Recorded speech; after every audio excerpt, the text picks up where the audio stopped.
हाँ चलिए सभी लोग तैयार हो जाइए, आइए हम लोग शुरू करते हैं समांतर श्रेणी। समांतर श्रेणी, समांतर श्रेणी बहुत अच्छा चैप्टर है। आपको 2 से 3 साल बाद मिलने को सौभाग्य हो रहा है, क्योंकि 2 से 3 साल तक ये कट चुका था।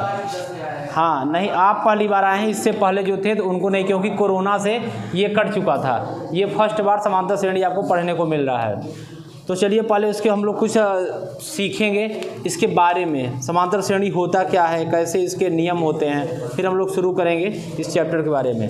तो हेडिंग डाल लेंगे, पहले चैप्टर का नाम लिखेंगे, चैप्टर नंबर 5।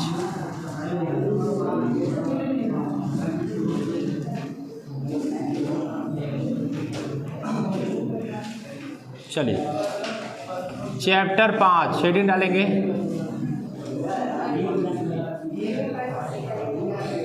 बोलो नहीं, ये यहाँ पंचायत में लगाओ, चुप रहो बैठो। चैप्टर 5, हाँ समांतर श्रेणी, समांतर श्रेणी, समांतर श्रेणी चैप्टर नंबर 5। कुछ इसके हम लोग रूल देखने वाले हैं, कुछ रूल।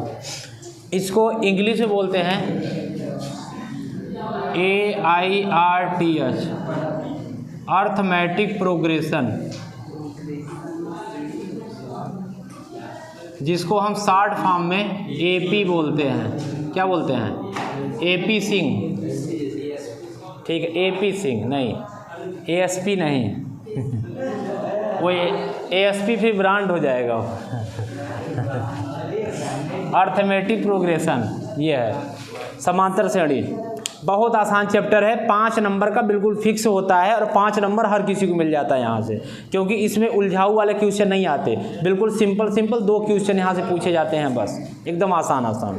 जैसे देखिएगा, जैसे हम बात करें, उदाहरण एक आपको दिखाते हैं डायरेक्ट एग्जाम्पल से। जैसे बोला जाए एक संख्या है 1, फिर 4, फिर 7, फिर इसके बाद 10, ऐसे चला जाएगा। समझिएगा, बहुत मैथ है, बहुत केयरफुली समझिएगा। अगर थोड़ा सा आप मिस किए फिर वहाँ से आगे नहीं समझ पाओ, क्योंकि आज चैप्टर का शुरुआत के दिन आप बहुत अच्छे समझेंगे, इसके बाद सवाल में कोई दिक्कत नहीं, बस आप ये समझ लिए तो फिर आपका सवाल में कुछ नहीं रखा है। बस 10-15 मिनट समय लगेगा, पूरा थ्योरी समझा देते, फिर न्यूमेरिकल अपने आप खुद ही आप लगा लोगे, पूरा चैप्टर खत्म। अब देखिएगा 1, 4, 7, 10, देखिएगा 1, 4 कितने का अंतर है? 3 का, 4 से 7 का, 3 का, 7 से 10 का, 3 का। मतलब देखिएगा अर्थमेटिक प्रोग्रेशन मतलब ये होता है कि इन दोनों के, इनके बीच में ये जो अंतर होता है वह समान होना चाहिए। कैसा होना चाहिए? समान होना चाहिए। हाँ रीजनिंग वाला क्वेश्चन ऐसे नहीं, हाँ रीजनिंग वाला वो अलग है, लेकिन यहाँ हम लोग सर्वांतर पढ़ रहे हैं, वो सेम रीजनिंग ही होता है। वो भी श्रेणी होता है, ये भी श्रेणी ही है। वहाँ भी अल्फ़ाबेटिकल सीरीज होता है, वो भी सीरीज। हाँ यहाँ भी वो संख्या सीरीज है, अल्फ़ाबेटिकल सीरीज भी होता है, PQRS, तो दोनों होते हैं, और एक नंबर सीरीज भी होता है। तो ये हम लोगों का नंबर सीरीज जैसा है। इनके बीच में कितना डिफरेंस है? 3 का, इनके बीच में 3 का, इनके बीच में 3 का। मतलब जो इसका सार्वांतर हो जाएगा, सार्वांतर को हम D बोलते हैं, ये कितना हो जाएगा? 3। सार्वांतर मतलब होता है इनके बीच का डिफरेंस। अगर इसकी बात करें तो A1 हमारा कितना है? 1 है, और हम बात करें A2 कितना है? 4 है, A3 कितना है? 7 है, और A4 कितना है? 10 है। तो आपका जो फार्मूला यहाँ लगाते हैं, फार्मूला लगाते हैं A2 माइनस A1 बराबर A3 माइनस A2 और बराबर A4 माइनस A3। इसका मतलब ये है कि दूसरे वाले पद से पहले वाले को घटा देते हैं, तीसरे से दूसरे को घटा देते हैं, चौथे को मतलब एक आगे से पीछे वाले को घटा देते हैं। सबकी वैल्यू अगर समान आ रही है तो वह क्रम AP में है, अगर अलग अलग आ रहा है तो AP में नहीं होगा। तो A2 का मान आपका दिया है 4, A1 का मान दिया है 1, A3 का मान दिया है 7, A2 का मान दिया है 4, A4 का मान दिया है 10, A3 का मान दिया है 7। तो जब 4 में घटाएंगे 3, 7 में 4 घटाएंगे 3, 10 में 7 घटाएंगे 3। तो देखिए क्या हो रहा है, सारा वैल्यू बराबर। ये चेक करने का है कि वो चीज़ श्रेणी एपी में है कि नहीं। जब एपी में होगा तभी आप सॉल्व कर पाएंगे, नहीं तो नहीं कर पाएंगे। तो अब आप देख लिए 3 3 3, इसका मतलब ये क्या है, एपी में है। ये अर्थमेटिक प्रोग्रेशन मतलब समांतर श्रेणी में है, ये हो जाएगा। ठीक है, ये पहला आपका क्वेश्चन सॉल्व हो गया, मतलब एग्जाम्पल हम लोग लिए थे।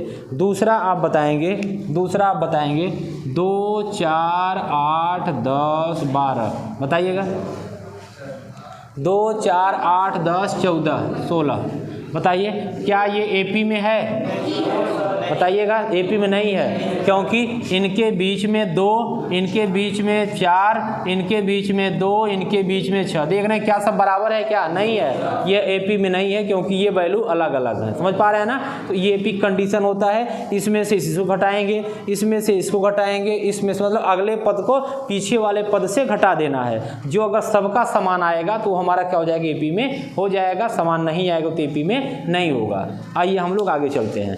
अगला हमारा टॉपिक अंतर समान हो तो, यहाँ आप लिख सकते हैं थोड़ा सा पॉइंट में, अगर अंतर समान हो तो, अंतर समान हो तो श्रेणी किस में हो जाएगा, समांतर श्रेणी। किस में हो जाएगा, समांतर श्रेणी में।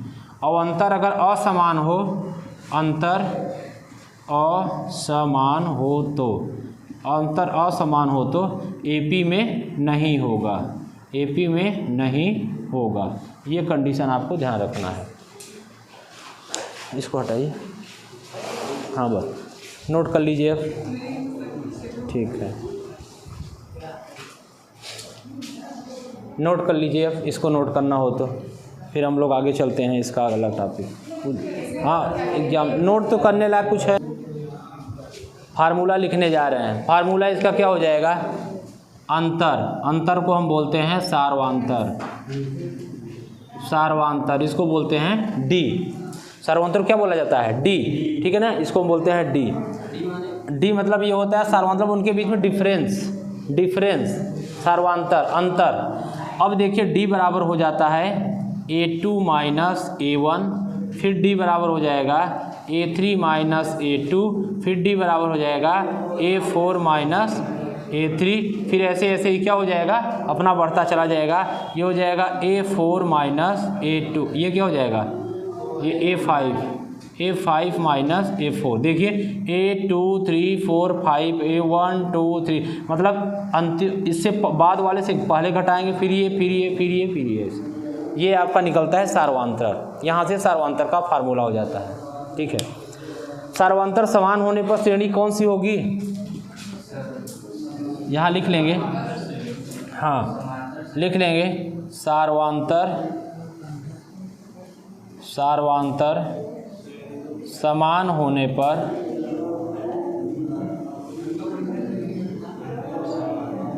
समांतर श्रेणी होगी। सार्वंतर समान होने पर कौन सी श्रेणी होगी, समांतर श्रेणी। सर्वांतर समान होने पर समांतर श्रेणी। अगर सर्वांतर समान नहीं हो तो कौन सी श्रेणी हो जाएगी, तब कोई श्रेणी नहीं होगी। तब वो फिर आगे देखा जाएगा। हम लोग गुणोत्तर आपके सिलेबस में नहीं है, सिर्फ समांतर श्रेणी है। जब आप 11-12 में जाएंगे तो वहाँ गुणोत्तर और आपका एक और भिन्नात्मक, 3 प्रकार की वहाँ हरात्मक और पढ़ना पड़ता है। ठीक है, आएगा आएगा सब आएगा।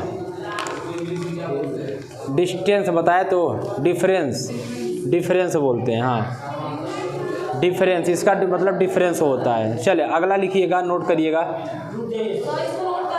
हाँ नोट कर लीजिए, नोट कर लीजिए, फिर हम लोग आगे चलते हैं, हो जाएगा। आइए कोई एक एग्जाम्पल ले लेते हैं, जैसे कि एग्जाम्पल ले लेते हैं 3 5 7 9 11। देखिएगा इधर देखो भाई, 3 5 7 9 11, देखो ये आपका ऐसे चला जाएगा। तो देखिए क्या है, जो A है A1 A2 A3, जो ये होता है, तब देखिए ए बच्चा इधर देखो, A बराबर पहला पद, इनका भी कम से कम शर्म करो, ठीक है। A बराबर पहला पद पूछ रहा है किसका, इनका। A बराबर पहला पद इनका,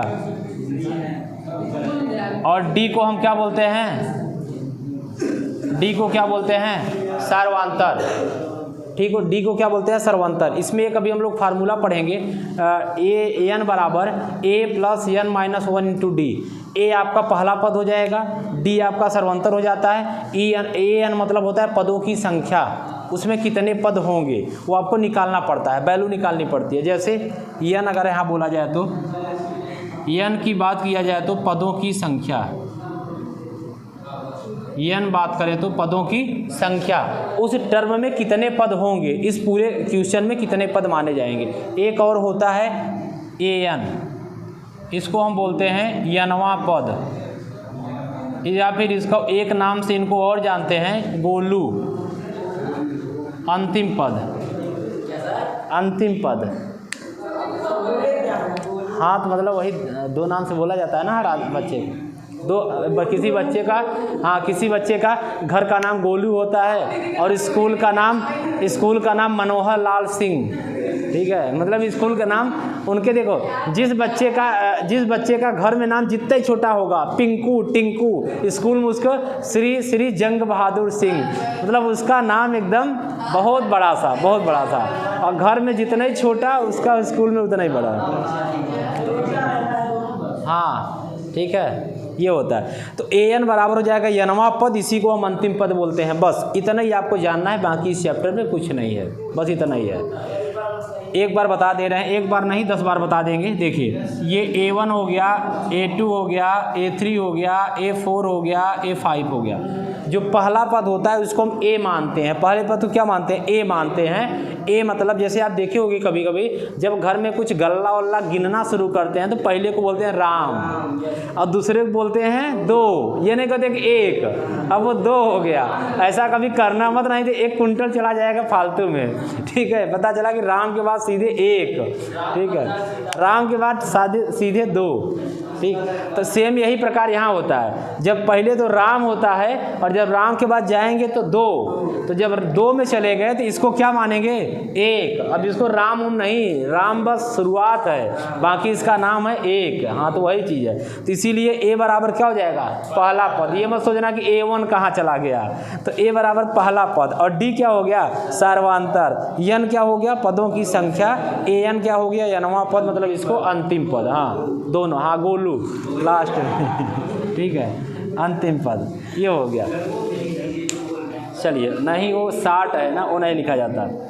अब इसका मेन फार्मूला एन बराबर मेन फार्मूला, जिसको पाने के लिए आप सारा कुछ करते हैं। जैसे देखिए क्या होता है, जब शादी विवाह होता है तो एक आदमी के लिए होता है, एक आदमी के लिए होता है ना, किसके लिए आप जान रहे हैं। ठीक है, चलिए अभी आपका नहीं हुआ है, नहीं जानेंगे, हो जाएगा तो जान जाएंगे। तो एक आदमी के लिए होता है, समझिए उस एक आदमी के लिए क्या क्या करना पड़ता है। सोचिए कितना ज़्यादा खर्च करना पड़ता है, कितना कुछ करना पड़ा। देखिए अरे तो एक तो तुम्हारे घर में है ना, एक ही तो आएगा घर में, आएगी, मतलब एक आएगी घर में। उस एक के आने के, अब वहाँ उसकी भले कोई वैल्यू ना हो, भले उसको 2 झापड़ संझा मारते हो, 2 झापड़ सवेरे मारते हो। ठीक है, अरे अब ऐसा नहीं होता, कभी होता था, और हो सकता है उसको साल भर में एक ही कपड़ा मिलता हो वहाँ, और यहाँ उसके लिए कम से कम कपड़ा कुछ भी पहनो, जितना मन हो जो पहनो, जो मन हो सो खाओ। ठीक है ये भी सही बात है। ठीक है, मतलब पहनो, तो ये हो जाएगा। तो ए एन बराबर क्या हो जाएगा, इस पर मतलब फार्मूला जो निकलता है वही मेन होता है, कहने मतलब जो आता है वही मेन होता है। ए एन बराबर A plus N minus 1 into D. चलो, इसी बात पे खुश होकर हम सूर्य प्रकाश का नाम लेते हैं, इनको 1 रुपये का नगद पुरस्कार दिया जाता है। चलिए, तो ए एन बराबर, ठीक है, अब सूर्य प्रकाश आज उसको कट करके अपने उसमें लगा देना स्टेटस में, मेरा नाम लिया गया। हाँ, अब लगा देना ना कि मेरा नाम लिया गया था।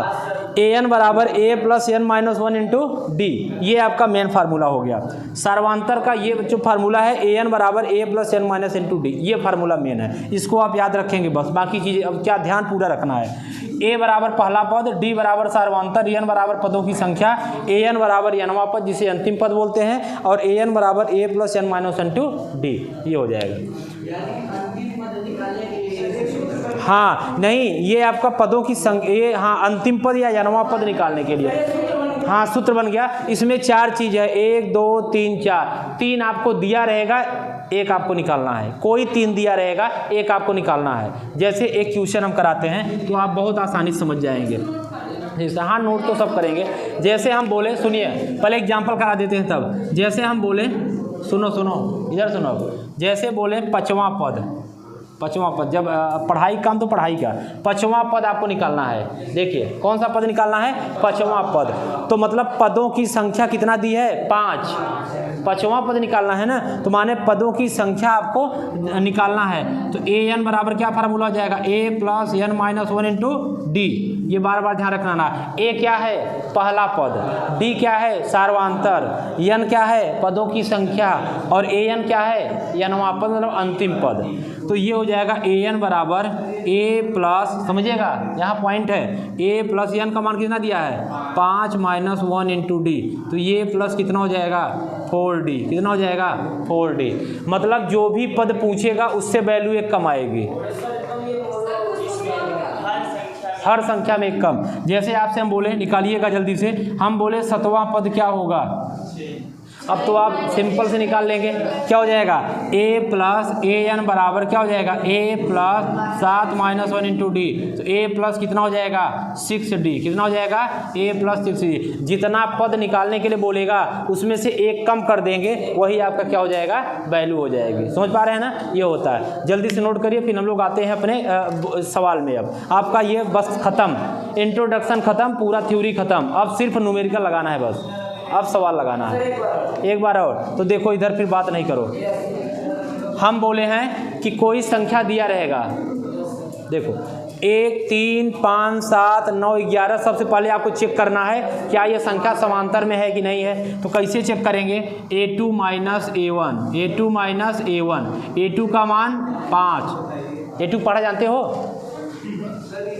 a2 का पहाड़ा, t2 का पहाड़ा, नीचे से बताएं, ठीक है नीचे से बताएं कि ऊपर से बताएं। देखो 1 1 का 1 a2, 2 a2, 3 a2, a2 मतलब कितना 5, और a1 माने 3, तो 5 में से 3 गया 2। अब इसके बाद अगला क्या करेंगे, a3 माइनस a2, अरे बार बार a2 का आ रहा है, a3 हाँ 7 माइनस 5 कितना हो गया 2 नहीं 2। a4 माइनस a3, हाँ हिंदी मीडियम के हो ना, a4 मतलब क्या हो जाता है 8 कहाँ है 9 है ना, 8 कहाँ हाँ 1 हिंदी मीडियम वाले पढ़ते हैं 2 इकाई 2, 2 दूनी 4, इंग्लिश वाले बोलते हैं 2 2 1 जा 2, 2 2 जा 4, 2 नहीं बोला जाता। 9 और 9 माइनस 7, 9 माइनस 7 गया कितना हो गया 2।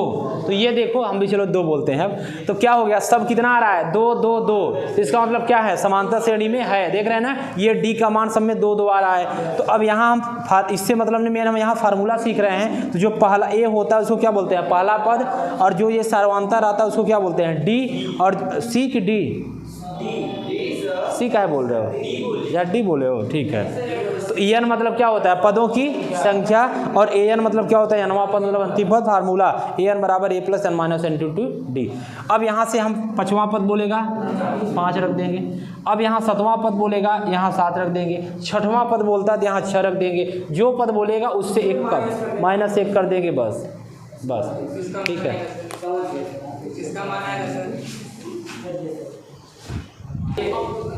देखिए पहला क्वेश्चन आपका दिया हुआ है, इसमें 1 2 3 4, क्या ये समांतर श्रेणी में है, जल्दी जल्दी बताइएगा, क्या है समांतर श्रेणी में है। दूसरा दिया है 100 70 40 10, क्या है समांतर श्रेणी में है।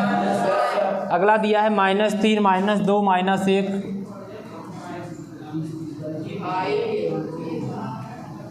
-0, क्या है समांतर श्रेणी में है। अब इसको करने में थोड़ा आपको कठिनाई होगी, माइनस में आ गया ना। 3 3 3 3 3, क्या है समांतर श्रेणी में है। अगला दिया है -1.0, फिर -1.5। अब आप फंस जाएंगे, दशमलव देख के बच्चे सवाल छोड़ देते हैं। -2.5। क्या ये समांतर श्रेणी में है? 1.0 1.5 -2.0 2.5 समांतर श्रेणी की है। देखिए इसमें से इसको घटाएंगे तो -1.5 और -1 minus minus plus 1.0 minus minus plus. जब इसमें इसको घटाएंगे कितना हो जाएगा? अब 1.5 में 1 को घटाएंगे कितना हो जाएगा? 0 माइनस। ये देखिए बड़ा चिन्ह माइनस है, माइनस। अब 2 में से 1.5 घटाएं कितना हो जाएगा? 0.5 माइनस, क्योंकि ये चिन्ह माइनस है, माइनस माइनस प्लस हो जाएगा, तो माने सबका 0.5 ही आएगा। तो ये भी क्या समांतर श्रेणी में है। 3 में 3 0, 3 में 3 0, 3 में 3 0, तो ये भी क्या हो जाएगा? समांतर श्रेणी में हो जाएगा। ऐसा क्या देख रहे हो? ठीक है, तो ये क्या हो जाएगा? -3 -2, और ये क्या हो जाएगा? माइनस माइनस प्लस 3 बराबर कितना हो जाएगा? 1। कितना हो जाएगा? 1। अब इसमें से -1 माइनस माइनस प्लस 2 कितना आ जाएगा? 1। देख रहे हैं ना? बस कुछ नहीं करना है, इसमें से इसको घटा देना, बस घटाने आना चाहिए बस। अब घटाना नहीं आता तो फिर कक्षा 1 में नाम लिखाना पड़ेगा, या फिर उस क्लास में जाओ बगल वाले में। उसका फीस थोड़ा सा कम है, लेकिन लगभग उतना ही है। हाँ, जैसे ये देखो दौड़ रहा है, ये आप 70 में से 100 घटाएंगे। अच्छा बताओ, 70 में 100 घटाएंगे क्या बचेगा? 30 बचेगा। देखो 70 में 100 घट जाएगा। इतनी बड़ी दुकान कैसे चला रहे हो? इसीलिए इसकी दुकान टूट गई। जो 70 रुपया देता होगा तो उसको 30 रुपया और देता, 100 का नोट देता होगा, मतलब 70 का उल्टा दे देता होगा। जैसे एक बार गए हम सामान लेने, तो हमारा पैसा हुआ था 69 रुपया, समझो 69 या 79 हुआ था, तो गए 100 का नोट दिए हमको, 70 रुपया 76 या मतलब कितना 71 रुपया वापस कर दिए। समझ रहे? तुम नहीं थे, तुम्हारे जैसा ऐसी कोई लड़का या लड़की था कोई। तो अब सोचो, बताओ 79 का सामान भी लिए और हमको लगभग वो 71 रुपया ऐसे कुछ वापस भी कर दी। हम रिटर्न नहीं करते, किसी का ले लेते हैं तो बता देते हैं, बता दिए। हम कहे देखो आप ज़्यादा दे दिए, बोली तो वापस करें। हम कहें वापस नहीं। कैसे आलू ले निकल गए तो बोला कितना, हम पूछिए कितना है, तो बोलता है 80 रुपये कि 70 का दे दीजिए, 80 वाला। फिर वो 70 ही काटा, सोचा 70 है, तो हम कहे यार 80 बोले 70 के, हाँ 10 ज़्यादा दे दिए। बोला दीजिए। हम कहे हम दोबारा देते नहीं हैं, बता देते हैं। फिर कहा अरे ऐसा काहे करना, फिर 10 रुपया उनको वापस किए, वो दिए लेकिन हम नहीं दिए उसको। बता देते हैं कि 10 ज़्यादा दे दिए हो, ऐसे बहुत बार हुआ, लेकिन हम वापस नहीं करते हैं, क्योंकि मेरे पास मतलब उनका मन था, मतलब पैसे का मन था, मेरे पास आए, उस पैसे का मन था, तो इसलिए वापस नहीं किए। ये देखेगा 2 में 1 गई 1, 3 में 2 गई 1, 4 में से, कुल मिला के ये पूरा क्या समांतर से। अब कंडीशन आप सीख गए, हम लोग सीधे सवाल पे चलते हैं। आइए सीधे सवाल पे चलते हैं। सवाल नंबर 1, 5.1। ठीक है, सुनिएगा, जल्दी जल्दी करेंगे ताकि हम लोग 2-3 कर पाएँ। 5.1, चलिए देखते हैं कौन कितना जल्दी कर पाता है। 5.1 सवाल जल्दी से पढ़ेंगे, सवाल जल्दी पढ़ेंगे, हल थोड़ा देर में करेंगे। बोला है प्रत्येक किलोमीटर, सुनिएगा, प्रत्येक किलोमीटर के बाद टैक्सी का किराया, जबकि प्रथम किलोमीटर के लिए किराया 15 रुपये है, प्रत्येक अतिरिक्त किलोमीटर के लिए किराया 8 रुपये है। मतलब एक तो कोई टैक्सी है, टैक्सी अब नहीं चलती है, जिसका पूरा डीजे बन गया। हाँ, वो जो डीजे देखे हो, अभी नहीं देखे होगे भी, ज़रूरत नहीं पड़ेगी, चलो देख लोगे। तो ये डीजे है, और डीजे देखोगे और लाइट नहीं देखे होगे, डीजे देखा होगा, ये डीजे नहीं रहता था। हाँ यार, तो ये देखे प्रथम किलोमीटर जो होगा, जो पहला किलोमीटर जाएगा यहाँ से यहाँ तक, उसका किराया 15 रुपये है। अरे भाई सुनो, जैसे कभी आप इलाहाबाद जाते होंगे, कभी गए हो?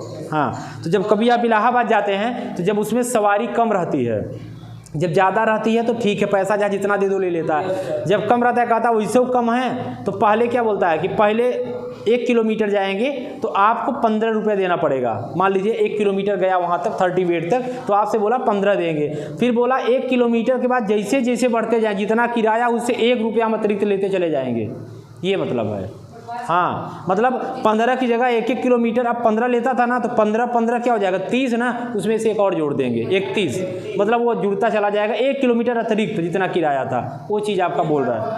हाँ बाकी सब आपका हाँ आगे बढ़ता चला जाएगा। तो बोला है टैक्सी का किराया है प्रथम किलोमीटर के लिए किराया 15 है, अतिरिक्त किलोमीटर के लिए किराया कितना है 8 रुपये, 1 रुपये नहीं यहाँ पे 8 रुपये है। ये देखिएगा यहाँ किराया कितना हो जाएगा 8, यहाँ किराया कितना हो जाएगा 8 और यहाँ किराया कितना हो जाएगा 8, ये है। हाँ प्रत्येक किलोमीटर के लिए किराया कितना हो जाएगा 8 हो जाएगा। तो क्या पूछा प्रत्येक किलो टैक्सी का किराया बताइए। अब देखिएगा अब आपको देखिए हिंदी लिखना पड़ेगा क्योंकि ये यूपी बोर्ड है और आपकी सवालें हिंदी जरूर लिखना पड़ेगा। तो प्रश्न में दिया है प्रथम किलोमीटर का किराया, प्रश्न में दिया है, हाँ दिया है प्रश्न में दिया है टैक्सी का प्रथम किलोमीटर का किराया क्या हो जाएगा, प्रथम किलोमीटर का किराया कै रुपया 15 रुपया। हाँ A1 प्रथम है तो A1 ही तो बोलते हैं प्रथम को क्या बोलते हैं A1, प्रथम को A1, द्वितीय को A2, तृतीय को A3, जितना होगा अपना करते चले जाएंगे। अब द्वितीय किलोमीटर का किराया, द्वितीय किलोमीटर का किराया A2 तो क्या हो जाएगा 15 में 8 क्या हो जाएगा जुड़ जाएगा, तो कितना हो जाएगा 23। अब सब में जोड़ते चले जाएंगे, ऐसे जोड़ते चले जाएंगे। अब यहाँ लिखेंगे तृतीय किलोमीटर का किराया, यही तो भी बोले हैं ना, तृतीय किलोमीटर का किराया। तो A3 बराबर क्या हो जाएगा 23 प्लस 8 तो कितना हो जाएगा, अरे जोड़ो भाई, जोड़ो नहीं आता है। अच्छा तुम ही बस बताया, वो सब पता नहीं क्या देख रहे हैं। देखो मत भाई, यहाँ जाके घर में देखना। चतुर्थ किलोमीटर का किराया A4 बराबर 31 प्लस 8 कितना हो जाएगा, बस इतना ही निकालेंगे, कोई ज़्यादा मतलब नहीं है, तो 3 पदों तक निकाल लेंगे बहुत हो जाएगा। अब आप ये बताइए सर्वांतर इसका क्या हो जाएगा, सर्वांतर कैसे निकालते हो, क्या जानते हो, क्या कभी सुने हो इसको, कैसे निकालते हो। A2 माइनस A1 बराबर A3 माइनस A2 बराबर A4 माइनस A3, अभी तो बताए हैं। तो A2 का मान कितना है 23, एकदम एक्टिव रहा करिए तभी समझ में आएगा मैथ। A1 का मान कितना है 15, A3 का मान कितना है, A2 का मान कितना है, A4 का मान कितना है, A3 का मान कितना है। 23 में से 15 गया 8, 31 में से 23 गया 8, 39 में से 31 गया 8, तो इसका मतलब सर जी सर्वांतर कितना हो गया 8। सही है। A का मान कितना था 15 और सर्वांतर D का मान कितना आ गया 8। अब इसमें पूछा क्या है, पूछा क्या था सर, अब ये पूछा समांतर श्रेणी है कि नहीं है, तो समांतर श्रेणी है। क्यों है, क्योंकि सर्वांतर इसके पूरे बराबर हैं। तो आप यहाँ लिख सकते हैं सर्वांतर समान है, क्योंकि आप लिख सकते हैं क्योंकि समांतर समान है, अतः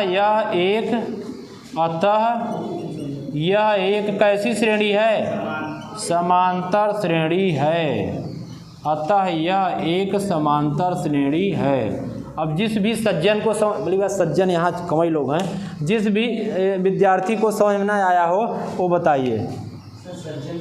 सज्जन मतलब ये होता है कि सब बहुत अच्छे बच्चे हैं, तो सज्जन ज़्यादा लोग नहीं दिख रहे हैं, जैसे कुछ ही सज्जन, जैसे ये एक सज्जन व्यक्ति बैठे हैं, ठीक है, हाँ, और एक सज्जन व्यक्ति ये हैं, और सबसे ज़्यादा सज्जन व्यक्ति ये हैं नीचे से, ठीक है। तो ये आप इसको नोट कर लीजिए जल्दी से, ठीक है। बहुत अच्छा सवाल है, एक बार फिर से समझ लीजिएगा, देखिए एक बार फिर से समझ लीजिएगा, ताकि दूसरा सवाल हमारी हार्दिक इच्छा है कि आप करें, दूसरी सवाल आप करें, लेकिन पहला समझ लीजिए। तब बोला है कि किन स्थितियों के संबंध में ये बताइएगा कि AP में है और क्यों। तो पहले जब क्यों बताएंगे तब बताएंगे कि AP में है, पहले रीजन बताना पड़ता है। जैसे सूर्य लाल दिखाई देता है, क्यों, तो लाल तो दिखाई देता है, आप तो कुछ कह सकते हैं कि रंग डाल दिए थे, कुछ कर दिए थे, लेकिन उसका एग्जैक्ट आपको आंसर देना पड़ता है क्यों ऐसा होता है। तो इसीलिए हम लोग पहले क्यों देंगे, कंडीशन अप्लाइड। तो देखो बोला था कि एक गाड़ी है, एक टैक्सी है, सुनो इधर, एक टैक्सी इधर सुनो, प्रत्येक किलोमीटर के बाद 1 किलोमीटर तक उसका किराया कितना है 15 रुपया है। और प्रत्येक किलोमीटर के बाद कितना हो जाता है, 8 रुपये बढ़ता चला जाता है। ये है, ठीक है। हाँ, ये लिखा है प्रत्येक किलोमीटर के बाद टैक्सी का किराया, और पेज नंबर है 108 लिखा है, सुनिए तो। जबकि प्रथम किलोमीटर के लिए किराया 15 रुपये है, सुनो, और प्रत्येक अतिरिक्त किलोमीटर के लिए किराया 8 रुपये है। हाँ, तो प्रत्येक अतिरिक्त किलोमीटर के लिए, प्रत्येक मतलब 1 किलोमीटर 8 है, तो प्रत्येक अतिरिक्त माने 15 तो रहेगा, 15 के अलावा भी 8 ऐड हो जाएगा। अतिरिक्त मतलब क्या होता है, जैसे हम बोलते हैं कि आप कोई काम करने गए तो बोले कि इस काम के लिए 15 रुपये, जैसे आपके घर में लेबर ओवर आते होंगे तो बोला जाता है कि आपकी मजदूरी 420 रुपये है, लेकिन अगर आप उनसे 1 घंटा एक्स्ट्रा काम करोगे तो आपको 100 रुपये और दे दिया जाएगा, आपको नहीं, मतलब उस लेबर को, ठीक है। हाँ, कोई दिक्कत नहीं है, ठीक है। अगर 1 हफ्ता काम कर लेंगे तो पूरा साल भर का फीस आराम से दे सकते हैं। हाँ, 420, ये रेट ऐसा कौन बनाया है, 430 कर देते, 410 कर देते यार। हाँ, रेट गड़बड़ है ये। जैसे जो लेबर की जो दिहाड़ी मजदूरी बनाई गई है 420 बनाई गई है, तो 420 मतलब होता है धूर्त, ठीक है। मतलब वो इधर, इसीलिए देखो लोग कहते हैं चलो आएंगे और कल नहीं आते हैं, क्योंकि उसका रेट ही ऐसा है 420, तो उनका काम भी रहेगा 420। हाँ, जबकि इनका रेट होना चाहिए 400 या तो 410, 430। हाँ, 4.5, नहीं ज़्यादा मत बढ़ाओ यार, नहीं तो दिक्कत हो जाएगी। चलो।